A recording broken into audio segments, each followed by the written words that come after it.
Before we get into this true crime series recap, please like, share, subscribe, and comment down below for more content.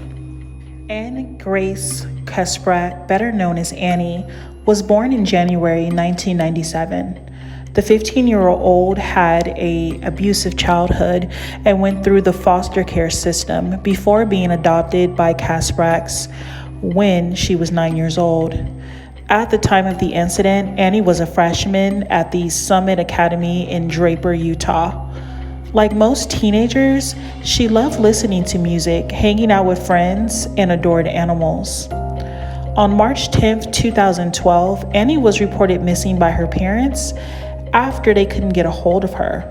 The following morning, a jogger alerted the authorities to some blood and a shoe on a pedestrian bridge over the Jordan River in Utah. 911, what is the address of the emergency? There's some pools of blood.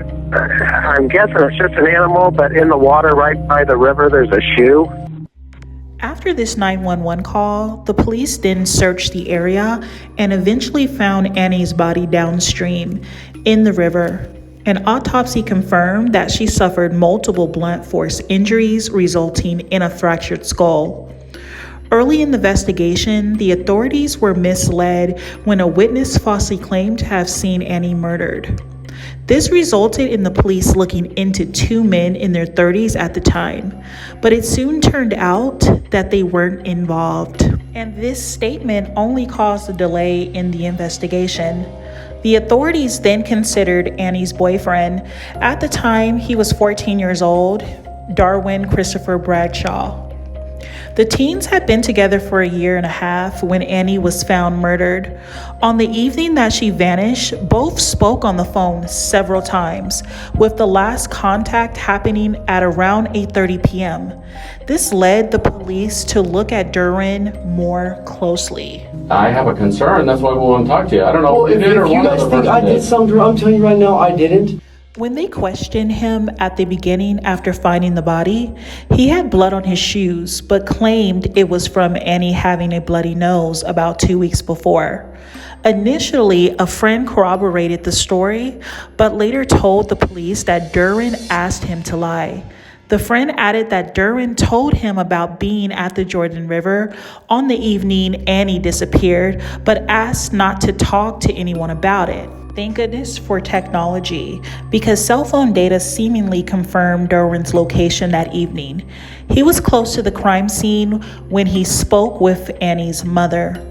Duran was arrested in October 2014 in Colorado, where he lived with his parents. The authorities found a piece of paper in his trash that had a timeline of what happened. It also mentioned the jacket that Annie wore the night of her disappearance.